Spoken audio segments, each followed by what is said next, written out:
Bonjour à tous et encore ravi d'être avec vous. Nous allons continuer dans la même lancée qui est celle de la dernière vidéo où comment dire, on a choisi de ne pas agir pour notre intérêt, mais plutôt pour celui de Christ. Amen. Amen. Pour cela, nous allons nous appuyer sur 5 versets et nous allons, dès maintenant, nous allons commencer par le passage de 1 Pierre 3, verset 9. La parole de Dieu dit, ne rendez pas le mal pour le mal, ni l'injure pour l'injure. Répondez au contraire par la bénédiction, car c'est à cela que vous avez été appelés afin de recevoir vous-même la bénédiction. Amen. Car celui qui souhaite aimer la vie et avoir des jours heureux, qu'il veille sur sa langue pour ne faire aucun mal et pour qu'aucun propos menteur ne passe sur ses lèvres. Qu'il fait le mal et fasse ce qui est bien et qu'il recherche la paix avec ténacité.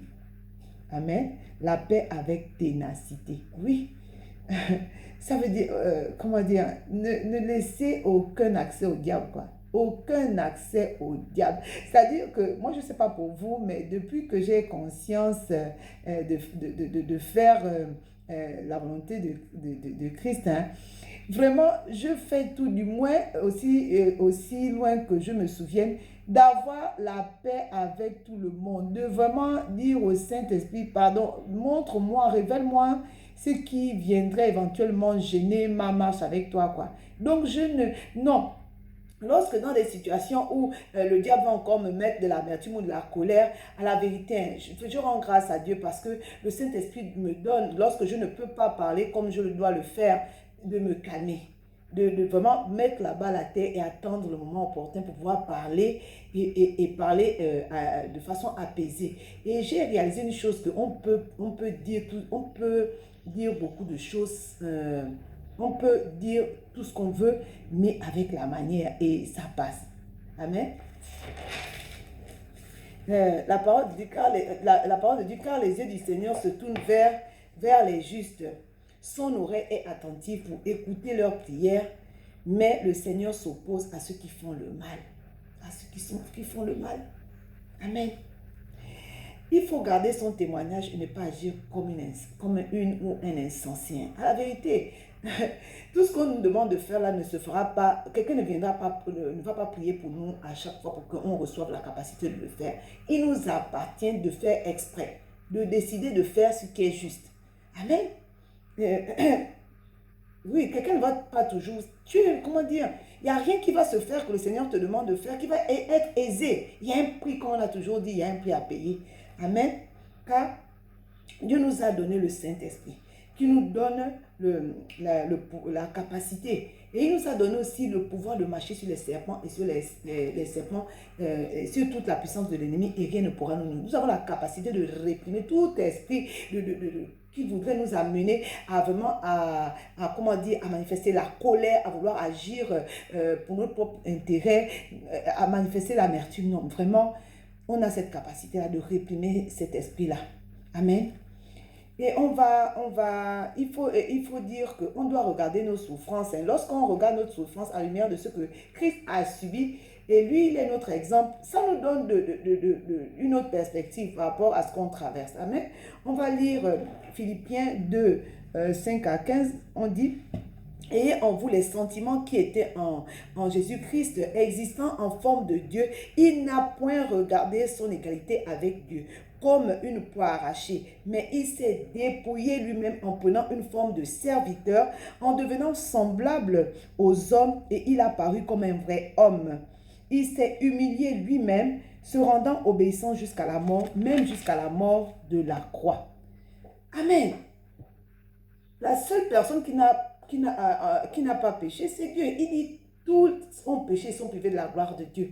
Qui sommes-nous pour ne pas... Lui, qu'est-ce qu'il a fait pour mériter ce qu'il a fait? Rien. Rien. Si lui, il a pu s'humilier. Qui sommes-nous pour ne pas le faire? Bon, il est notre exemple. On va lire dans Ésaïe 53, verset 7, la parole de Dieu dit, il a été maltraité et opprimé. Il n'a point ouvert la bouche, semblable à un agneau qu'on mène à la boucherie, à une brebis muette devant ceux qui l'attendent. Il n'a point ouvert la bouche. Il n'a point ouvert la bouche. Souvenons-nous que la vie est, comment dire, la vie et la mort sont au pouvoir de la langue, quoi.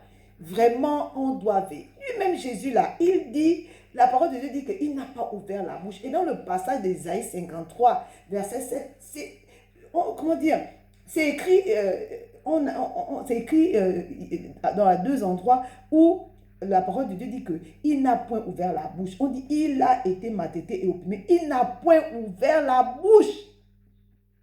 Il dit semblable à un agneau qu'on mène à la boucherie, à une brebis muette devant ceux qui l'attendent.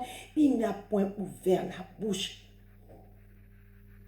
À la vérité, il y a quelqu'un qui disait que on regrette toujours de n'avoir pas fermé notre bouche. Hein, mais rarement de l'avoir, comment dire, de l'avoir gardée fermée. Vraiment. On se protège de cette façon-là, quoi. En vérité, non. Moi, que Dieu nous fasse grâce, hein, comme Jésus là, qui est notre exemple, comment dire, de réfléchir avant de parler. De réfléchir. Si le monde a compris ça, hein, la parole de Dieu dit, comment dire, ça vient de Dieu, quoi. On dit ici, dans 1 Pierre 3, 1, il dit, femmes, soyez de même soumises à vos maris, afin que si quelques-uns n'obéissent point à la parole, ils soient gagnés sans parole par la conduite de leur femme. Ils soient gagnés sans parole, comme Jésus, fermons nos bouches. Soyons plus que, comment dire, soyons avant de faire, quoi. Gardons nos bouches fermées. On la ferme. Il nous a donné la capacité, le Saint-Esprit au-dedans de nous. Si on réagit à chaque fois, on utilise les mêmes armes que Satan. Comment dire, on ouvre une porte à Satan, quoi, pour venir semer la zizanie, la discorde. La discorde. Le titre de cette vidéo, c'est « Faisons toutes choses comme pour le Seigneur ». Comme pour le Seigneur, on s'oublie là-dedans. On applique, on pratique ce que Dieu dit. On lui fait confiance, on pose des pas de foi. Il a dit, oui, à l'apparence, ça paraît difficile. Mais aussi longtemps qu'on va le penser, on ne pourra pas, comment dire, on ne pourra pas être libéré de cet esprit de discorde, quoi. Amen. Philippiens 3, 7 à 9 dit, mais ces choses, il s'agit de Paul, ces choses qui étaient pour moi des gains, je les ai regardées comme de la boue, je les ai regardées comme une perte à cause de Christ. À cause de Christ. Et même je regarde toutes choses comme une perte à cause de l'excellence de la connaissance de Jésus-Christ, mon Seigneur, pour lequel j'ai renoncé à tout. Je les regarde comme de la boue afin de gagner Christ. Renoncer à notre... On a vu dans une des vidéos, on a parlé de l'amour de Dieu, on a parlé de... C'était quoi l'amour? On a lu 1 Corinthiens 13. L'amour ne cherche pas son intérêt. L'amour ne cherche pas son intérêt. On doit regarder nos intérêts comme de la boue. Comme de la boue. Jusqu'ici, ça ne nous a pas servi. On ne peut pas espérer voir les choses changer si on ne, comment dire, on n'expérimente pas autre chose, quoi. C'est une folie que de faire les mêmes choses et expérimenter un changement. Ce n'est pas possible. Amen. Amen. Renoncer à ses intérêts, renoncer à ses droits. Dans le verset 9, il dit, et d'être trouvé en lui, non pas avec ma justice, celle qui vient de la loi, mais avec celle qui s'obtient par la foi en Jésus-Christ, la justice qui vient de Dieu par la foi. La justice qui vient de Dieu par la foi. Croire la parole de Dieu. Croire. On dit souvent que oui, Dieu a tout accompli, il a souffert et une bonne fois pour toutes, on ne va plus souffrir. Mensonge qui vient tout droit de l'enfer. La parole de Dieu dit que dans le monde, vous aurez des tribulations. La différence, c'est que il dit que prenez courage, il a vaincu le monde. Ça veut dire que dans ça, dans le fait qu'il ait, comment dire, tout accompli, c'est vrai, mais il nous appartient de récupérer cela. Et il dit qu'on est plus que vainqueur, on est plus que vainqueur par celui qui nous a aimés. Mais on va passer par ces souffrances-là. Mais lui, il a, comment dire, certainement qu'on ne va pas souffrir comme lui. Mais comment tu appelles ça? Il nous a précédés. Il a acquis déjà la victoire. Il nous appartient de la récupérer. Et récupérer demande d'avoir la foi. De croire quand il dit que cette souffrance-là ne va pas te tuer. Dieu nous aime. Dieu est magnifique. Amen. On va conclure par le, le verset, par le passage de 1 Pierre 2, verset 20 à 20, 1 Pierre 2, verset 20 à 21. Je vais lire cela pour nous.